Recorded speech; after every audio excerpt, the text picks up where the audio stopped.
중 하나 같이 됨이라. 미가가 그 레인을 거룩하게 구별하며 그 청년이 미가의 제사장이 되어 그 집에 있었더라. 이에 미가가 이르되 레인이 내 제사장이 되었으니 이제 여호와께서 내게 복 주실 줄을 아노라 하니라. 아멘.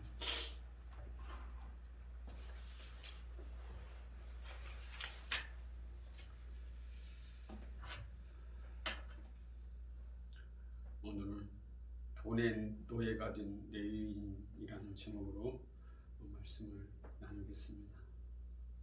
우리가 지난주에는 이 미가의 어머니가 자신의 아들이 돈을 훔쳐간지도 모르고 저주를 하다가 돈을 훔쳐간 자가 자신의 아들임을 알자 축복으로 말을 바꾸는 것을 보았습니다. 그것은 자신의 확장이 자식이기에 자기 자신에게 저주를 하는 것이므로 저주를 하지 못하고 축복으로 바꾸었다고 말하였습니다. 그리고 아들 미가가 돈을 주자 기도를 바꾼 미가의 어머니가 은 200을 은잔세에게 주어서 신상을 만들고 신당을 짓습니다. 하나님에게 저주를 복으로 바꾸어 달라고 부탁을 하면서 뇌물을 내어 놓은 것이지요. 그리고 그 뇌물로 제사장에 오신 에봇과 드라빔을 만듭니다. 또한 자기 아들 중에서 하나를 세워 자기 마음대로 제사장을 세우지. 그러니까 미가의 어미가 미가가 자신의 복을 위해서 하나님의 성전이 있는 곳에서 자기들만의 조작된 작은 성전을 만들고 있는 것이었습니다.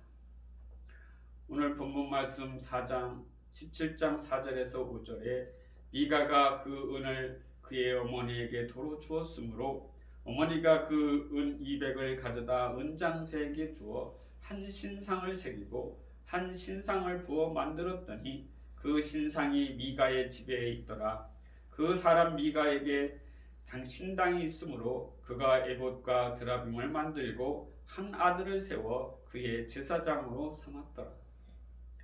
지금 미가가 살고 있는 곳이 에브라임 땅입니다. 그 에브라임 땅에 실로가 있었고 그곳에 하나님의 집 성막이 있었습니다. 그런데 하나님의 집이 있는 곳에서 또 하나님의 집이 이 패역한 인간들에 의해서 지어지고 있는 모습이지요. 이 미가의 이야기가 어떻게 끝나는지 한번 보시면은 사사기 18장 31절에 하나님의 집이 실로에 있을 동안에 미가가 만든 바 새긴 신상이 단 자손에게 있었더라. 이 말씀은 하나님을 섬긴다고 여호와의 이름을 부르는 자들 중에 진짜 하나님을 섬기는 자들은 별로 없고 다 자기들의 복을 위하여 하나님의 이름을 부르고 있다는 것입니다. 그게 하나님의 집이 있는 실로에 미가의 어미가 따로 신당을 짓는 모습입니다. 이 미가의 이야기가 이스라엘 전체의 이야기이기도 하는 것이지요. 그 말은 이스라엘 전체가 미가와 같은 신앙생활을 하고 있었다는 것입니다. 그러므로 하나님을 섬긴다는 자들 대부분은 자신의 복을 위하여 하나님의 이름을 부르는 가짜라는 것입니다. 즉 교회를 다닌다고 하는 사람들 대부분이 가짜인 것이지요. 그래서 성경에서는 구원받는 자가 적다고 말하고 있습니다. 어떤 목사님은 교인 중에 20%만 천국에 갈 수 있다고 말한 목사님도 있었고, 또 어떤 목사님은 천국에 갔다 온 목사님은 2%만 구원을 받을 수 있다고 말한 목사님도 있었습니다. 교회에 다닌다고 다 천국 가는 것이 아닙니다. 미가와 같이 신앙생활이 기복신앙이고 자신의 이익을 위해서 하나님을 믿고 있다는 것입니다. 그래서 많은 사람들은 장사를 하려고 하면은 교회에 나가야 한다고 많은 사람들은 이야기하고 있지요. 이와 같이 하나님께서 남긴 하나님의 진짜 백성들이 소수라는 것입니다. 그래서 이스라엘을 대표하는 미가가 지은 또 다른 가짜 신당이 자자손손 전체를 장악하고 있을 때 하나님의 진짜 집은 실로에 여전히 있다라고 하며 미가의 이야기가 끝이 나고 있는 것입니다. 하나님께서는 어리석게 자신만을 위해 신앙생활하는 성도들을 하나님의 열심으로 건져내시고 있습니다. 그것이 바로 드라빔입니다. 드라빔은 나엘이 야곱과 도망을 칠 때 아버지로부터 훔쳐갔던 가정 수호신이었습니다. 그 드라빔은 없애버려야 할 것으로 성경은 경고하고 있는 것이지요. 열왕기하 23장 24절에 요시야가 또 유다 땅과 예루살렘에 보이는 신접한 자와 점쟁이와 드라빔과 우상과 모든 가증한 것을 다 제거하였으니 이는 제사장 hil기야가 여호와의 성전에서 발견한 책에 기록된 율법의 말씀을 이루려 함이라. 또한 스가랴서 10장 2절에 드라빔들은 허탄한 것을 말하며 복술자의 진실하지 않은 것을 보고 거짓 꿈을 말한즉 그 이루가 헛되임으로 백성들이 양같이 유리하며 목자가 없으므로 곤고를 당하나니. 이 말씀처럼 드라빔은 복술과 점술 그리고 우상과 가증한 것들이라고 말하고 있습니다. 그리고 에스겔서 21장 22절에 바벨론 왕이 갈렛길 곧 두 길머리에 서서 점을 치되 사람 살들을 흔들어 우상에게 묻고 희생의 간을 살펴서, 이 말씀에서도 우상에게 묻고가 직역하면 드라빔에게 묻고라는 말씀입니다. 그러니까 드라빔은 이 세상에서의 복을 위해 인간들이 만들어낸 우상인 것입니다. 그런데 여호와의 이름을 부르며 제사장에 오신 에봇과 신상을 만들고 신당을 지은 미가의 어미가 집안에 조작되고 왜곡된 작은 성전을 지은 미가의 어머니가 이 드라빔을 함께 만들었던 것입니다. 그러므로 미가 어미의 여호와 신앙은 자신의 복을 받기 위해 우상을 섬긴다는 것입니다. 그것이 성전을 건축한 것은 우상을 짓는 일이다 라고 말할 수가 있는 것이지요. 또한 그것은 이스라엘 전체가 다 우상을 섬기고 있었다는 그런 말씀이라고 할 수도 있는 것입니다. 지금 우리 교회의 모습을 봅시다. 미가나 미가의 어미처럼 자기의 돈이나 시간, 노동력, 봉사 등을 내어놓고 자신의 세상적 유익을 챙기기 위해서 교회에 나오고 있는지 돌아봐야 합니다. 이것은 신앙이 아니라 하나님과 거래인 것입니다. 즉 드라빔인 것이지요. 우상을 섬기는 행위입니다. 또한 이것은 자신이 하나님 앞에 내어놓은 헌금이나 봉사 행위가 가치 있는 것임을 전제하는 아주 패역한 짓에 불과한 것입니다. 하나님, 제가 헌금도 많이 했고 봉사도 했으니까 상응하는 보상을 해 주십시오 라는 것입니다. 이것이 율법주의며 유대주의며 인본주의입니다. 사사기는 이와 같은 자들에게 하나님께서는 추악한 죄라고 말씀하고 있습니다. 그래서 미가 다음으로 하나님을 섬기고 율법을 수호하는 자의 대표인 레위인이 등장하는 것이지요. 하나님의 집이 있는 곳에서 엉뚱한 성전을 건축하고 있는 미가와 미가의 어미, 즉 옛 언약에 속한 이스라엘 정체가 이제 레위인이라는 성전의 제사장에게서 다시 한번 그 실체를 드러내게 되고 있습니다. 성경의 점층적이며 반복적인 설명 방법입니다. 이 레위인 청년은 사사기에 의하면 모세의 손자라고 말하고 있습니다. 사사기 18장 30절에 단 자손이 자기들을 위하여 그 새긴 신상을 세웠고 모세의 손자요 게르솜의 아들인 요나단과 그의 자손은 단 지파의 제사장이 되어 그 땅 백성이 사로잡히는 날까지 이르렀더라. 말씀에서 레위인은 모세의 손자라고 나오는데 모세의 후손으로 번역을 해야 더 적합한 해석입니다. 그 손자라고 번역이 된 단어 배는 손자라기보다는 후손이라고 번역을 하는 것이 더 옳다고 말씀할 수가 있습니다. 왜 성경이 굳이 그 미가와 미가의 어미를 상징하고 있는 레위인을 가리켜 모세의 후손이라고 기록을 하고 있을까요? 모세는 구약의 율법, 구약의 성전을 대표하는 선지자입니다. 사사기가 지금 모세로 대표되는 구약을 허물고 있는 것입니다. 그 성전이 허물어져야 하늘의 성전인 예수 그리스도가 그 자리에 설 수 있기 때문입니다. 그것이 구원입니다. 구원이라는 것은 자신의 모든 것을 허물어버리고 자신의 성전을 허물어버리고 성전인 예수 그리스도가 들어오는 것이 구원이라는 것입니다.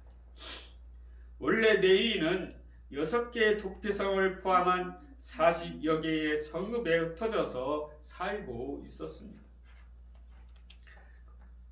그것은 하나님의 명령이었습니다. 그런데 당시 이스라엘의 한 11지파가 하나님의 말씀을 우습게 여기고 지키지 않았던 것입니다. 그러니까 레위인이라는 사람이 여기저기 거처를 찾아서 떠들고 있는 것입니다. 그리고 레위인은 약속의 땅에서 기업을 못 받는 대신 하나님을 섬기는 일을 하면서 다른 지파들로부터 생활비를 받도록 되어 있습니다.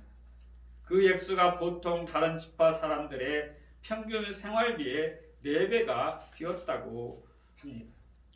그러니까 하나님을 섬기는 일만한 레위인들은 당시 다른 지파 사람들보다 훨씬 윤택하고 부유한 생활을 할 수가 있었지요. 그런데 어찌된 일인지 이 레위인은 거할 곳도 없고 먹을 것도 없이 이리저리 떠들고 있는 것일까요? 오늘 본문 말씀 8절에 그 사람이 거주할 곳을 찾고자 하여 그 성읍 유다 베들레헴을 떠나 가다가 에브라임 산지로 가서 미가의 집에 이르매 이게 떠돌아다니고 있는 것이지요. 레위인은 성막에서 하나님을 섬기는 일만 하도록 바쳐진 사람들이었습니다. 죽어서도 하나님 앞에서 죽고 살아도 하나님 앞에서 살아야 하는 것이 하나님 앞에 바쳐진 이 레위인이었습니다.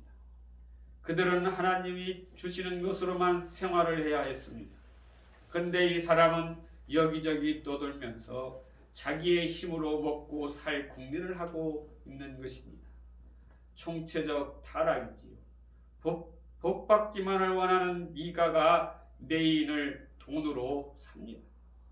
오늘 본문 말씀 10절에 미가가 그에게 이르되 내가 나와 함께 거주하며 나를 위하여 아버지와 제사장이 되라. 내가 해마다 은열과 의복 한 벌과 먹을 것을 주리라 하므로 그 레위인이 들어갔더라.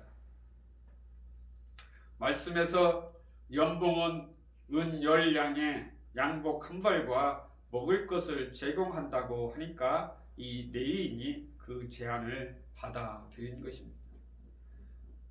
먹을 것을 위해 가짜 성전인 제사장이 되어주는 것이지요. 돈 놓고 돈 먹기입니다. 교인들은 자신들이 원하는 복을 하나님에게 중지하여 얻어내주는 이 샤먼을 세우려고 하고 그 자리에 세워진 샤먼은 교인들의 비위를 맞춰가며 공생하는 오늘날의 교회의 모습과 흡사합니다. 그리고 그것은 사도 바울이 지적한 초대교회의 모습이기도 한 것이지. 엄밀하게 말해 그것은 교회의 모습이 아니라 무당굿이나 같은 것입니다. 돈에 고용이 된 제사장이 어떻게 하나님의 말씀을 올바로 전달할 수 있겠습니까? 그리고 돈으로 제사장을 고용한 사람이 무슨 경건한 마음으로 하나님을 섬길 수 있겠습니까? 미가가 레위인을 자신의 사설 성전에 고용한 뒤 뭐라고 말씀하고 있습니까? 사사기 오늘 본문 말씀 13절에 이에 미가가 이르되 레위인이 내 제사장이 되었으니 이제 여호와께서 내게 복 주실 줄을 아노라 하니라. 그 전에는 신당과 신상과 에봇을 지어놓고도 자기 형제 중 하나가 가짜 제사장 노릇을 하는 것이 못내 마음에 걸렸는데 이제 진짜 레위인이 제사장이 되었으니 얼마나 기뻤겠습니까? 이제는 복은 모조리 자기 것으로 취할 수 있을 것으로 생각한 것입니다. 이것이 인간들이 고안해낸 종교의 모습인 것입니다. 자기가 원하는 세상에 복을 얻어내기 위해 가짜 성전에서 가짜 제사장 노릇도 마다하지 않는 레위인, 모두 다 세상 원리로 돌아가고 있는 이 세상 속 죄인들의 모습인 것입니다. 성도 여러분, 교회에 무엇 때문에 나옵니까? 세상 복을 받기 위해 나오고 있습니까? 아니면 진심으로 하나님께 예배하러 나오십니까? 아니면 하나님께 세상 복도 받고 예배도 드리고 겸사겸사해서 나오고 있습니까? 하나님은 복의 근원이십니다. 복이라는 것이 세상적인 복이 아니라 하나님께서 주시는 복은 생명의 복입니다. 그러므로 가장 큰 복은 구원의 복인 것이지요. 생명의 복인 것입니다. 이 이외에 세상적인 재물의 복, 장수의 복, 이러한 것들은 있으면 좋지만 없다고 불안해할 필요도 없습니다. 주님께서는 가난하고 소외되고 어려운 이들을 위해 이 땅에 오신 분입니다. 성경 말씀 몇 구절 보겠습니다. 야고보서 2장 5절에 내 사랑하는 형제들아 들을지어다. 하나님이 세상에서 가난한 자를 택하사 믿음에 부유하게 하시고 또 자기를 사랑하는 자들에게 약속하신 나라를 상속으로 받게 하지 아니하셨느냐. 시편 68장 10절에 주의 회중을 그 가운데 살게 하셨나이다. 하나님이여 주께서 가난한 자를 위하여 주의 은택을 준비하셨나이다. 마태복음 11장 5절에 맹인이 보며 못 걷는 사람이 걸으며 나병 환자가 깨끗함을 받으며 못 듣는 자가 들으며 죽은 자가 살아나며 가난한 자에게 복음이 전파된다 하라. 잠언 28장 27절에 가난한 자를 구제하는 자는 궁핍하지 아니하려니와 못 본 채 하는 자에게는 저주가 크리라. 이와 같이 하나님께서는 이 땅에 가난하고 소외되고 어려운 이들을 위해서 이 땅에 오신 분입니다. 우리는 세상적인 부유보다도 세상적인 부유와 가난한 그런 것이 아니고 진정한 가난, 마음의 가난, 복음에 관한 가난함, 그 속에서 하나님께서 찾아오셔서 저희들에게 이 생명의 복을 주신다는 말씀입니다. 저와 여러분은 이 세상 이 레위인처럼 자신의 복을 위해서 자기 생명을 드리는 것이 아니고 오직 하나님께 생명을 드리는 귀한 저와 여러분이 되시기를 주님의 이름으로 축원합니다. 기도하시겠습니다.